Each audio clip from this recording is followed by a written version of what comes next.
महाविकास आघाडीच्या वर्षपूर्ती निमित्त जर बोललो तर काही दिवसांपूर्वीच भाजपचे केंद्रीय राज्यमंत्री रावसाहेब दानवे यांनी असं म्हटलंय की सरकार 2 महिन्यात कोसळेल. देवेंद्र फडणवीस सुद्धा असं म्हणालेले आहे की यावेळेस पहाटेचा शपथविधी होणार नाही, तर योग्य वेळी शपथविधी करू. जसं सरकार कोसळेल तसं आम्ही सत्ता स्थापन करू. ते वाट बघत राहतील सरकार कोसळायला. माझं असं म्हणणं आहे की 5 वर्ष निघून गेले, त्यांना सुद्धा त्या ठिकाणी कळणार नाही. ते स्वतः विरोधी पक्ष नेते आहेत, भाजपचे राज्यातले एक मोठे नेते आहेत. त्यांची सुद्धा जबाबदारी आहे की पार्टीला एकत्रित ठेवण्याची, आणि त्यांना कुठेतरी आतल्या आत एक चॅलेंज हा झाल्यासारखा वाटतोय. खडसे साहेब हे राष्ट्रवादीमध्ये आलेत, अनेक आमदार वेगळ्या वेगळ्या पार्टीच्या चर्चेमध्ये आहेत. त्यामुळे या परिस्थितीवर नाही तर या पार्श्वभूमीवर ते कदाचित एक अश्युरन्स देण्याचा प्रयत्न त्या ठिकाणी करतात. पण व्यक्तिगत आत राहून आणि लोकांशी चर्चा करून मला असं वाटत नाही की हे सरकार कोसळेल. उलट जेवढी टीका भाजप करेल तेवढं घट्ट हे सरकार होऊन लोकांच्या हितासाठी काम करत राहील. तुम्ही आता असं म्हटलात की एकनाथ खडसे सोबतच इतर काही आमदार असतील किंवा नेते असतील ते संपर्कात आहेत, तर याचा अर्थ राष्ट्रवादी काँग्रेसच्या वाटेवर काही भाजपचे आमदार आहेत असं म्हणायचंय तुम्हाला?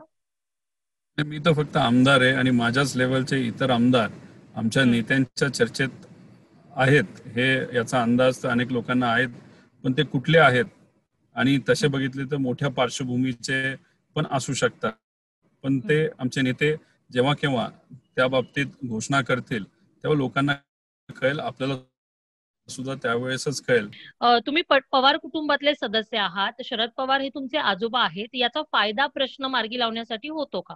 कधी कधी एखादा मुद्दा मांडत असताना तो लोकहिताचा आहे आणि कदाचित एखाद्या भाजपच्या आमदाराला सुद्धा एखाद्या मंत्री महोदयाच्या समोर मांडला तर ते त्या ठिकाणी ते सिरियस घेत असतात. त्यामुळे एखादी व्यक्ती एखाद्या कुटुंबातली आहे म्हणून त्यांना जास्त महत्व दिलं जातं असं नाही. पण त्याच्यामध्ये कुटुंबातला एक व्यक्ती असल्यामुळे अनेक संघटना मला भेटत असतात, काही युवा त्या ठिकाणी भेटत असतात आणि भेटून मग त्यांचं निवेदन जे मला काही येतं ते मी वरपर्यंत मंत्री महोदय, उपमुख्यमंत्री, मुख्यमंत्री साहेब नाही तर साहेबांपर्यंत ते नेण्याचा प्रयत्न हा प्रामाणिकपणे नेहमीच करत असतो.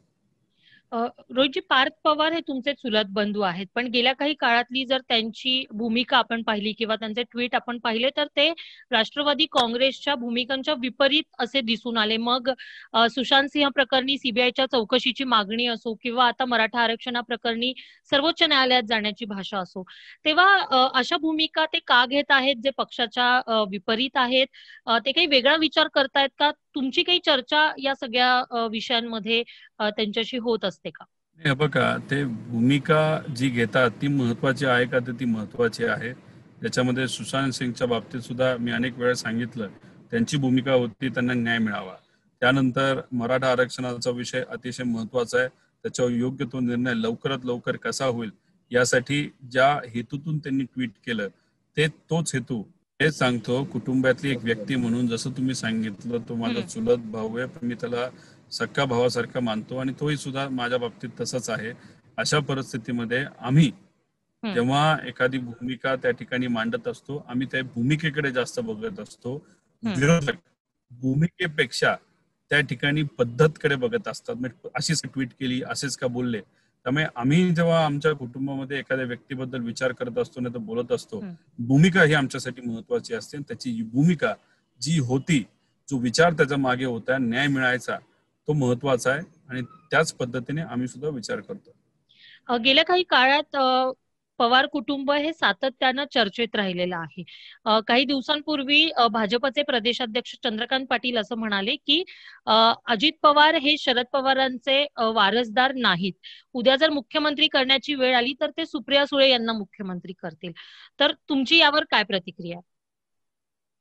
चंद्रकांत दादांचे वेगळे जे स्टेटमेंट्स आहे आजपर्यंत, याचा अभ्यास माझ्यापेक्षा चांगला अभ्यास तो तुम्ही सर्वांनी केला असेल. त्यांचे स्टेटमेंट हे असेच असतात आणि अशा स्टेटमेंटवर आम्ही वक्तव्य करणं नाही तर मत मांडणं कितपत योग्य आहे. त्यामुळे ते बोलतात, ते राजकीय दृष्टिकोनातून एखादी बातमी व्हावी म्हणून ते कदाचित बोलत असतील.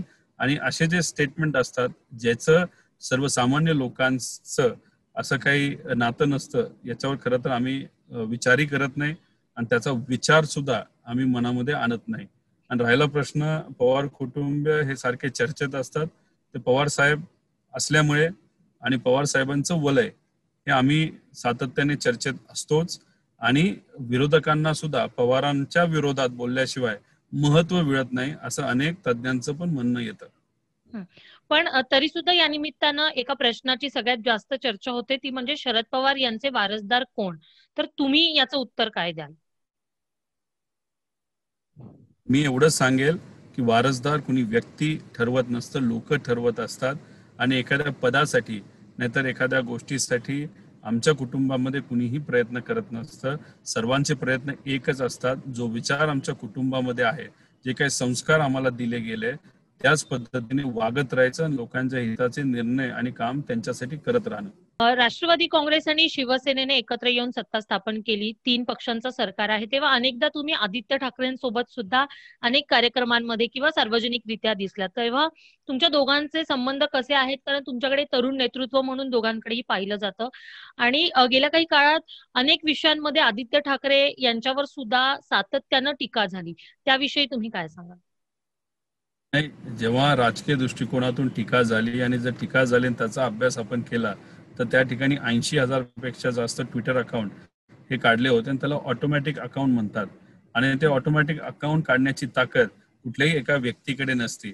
मग आता राष्ट्रवादी काँग्रेस आणि शिवसेना एकत्रित असतील, मित्रपक्ष एकत्रित असतील, तर मग एवढी मोठी ताकद एखाद्या व्यक्तीच्या विरोधात, पार्टी एखाद्या सरकारच्या विरोधात, राज्याच्या विरोधात कुठल्या संघटनेकडे असेल नाही तर पार्टीकडे असेल, याचा विचार खरं तर करण्याची जरूरत आहे. त्यामुळे त्यावेळेस सुशांत सिंगच्या वेळेस जेव्हा त्यांच्यावर आरोप केले जात होते, ते एक फॅब्रिकेटेड आरोप होते. त्या ठिकाणी राजकीय हेतू होता. या सरकारच्या विरोधात एक अजेंडा लोकांचा होता आणि त्या अजेंड्याच्या मागे एकच हेतू होता, बिहारचं इलेक्शन. त्यामुळे अशा पद्धतीने कुठले आरोप जर केले जात असतील तर त्याचा निषेध त्यावेळेस पण आम्ही केला. याच्या पुढे सुद्धा जर अशा प्रकारचं राजकारण कुणी असेल करत असेल तर आम्ही त्याचा विरोध करतो. त्यांचं आणि माझं नातं हे मित्राचं नातं आहे. जेव्हा केव्हा एकामेकाला अडचणी येतात, एखादा विषय समजून घ्यायचा असतो, आम्ही एकामेकाशी चर्चा करत असतो.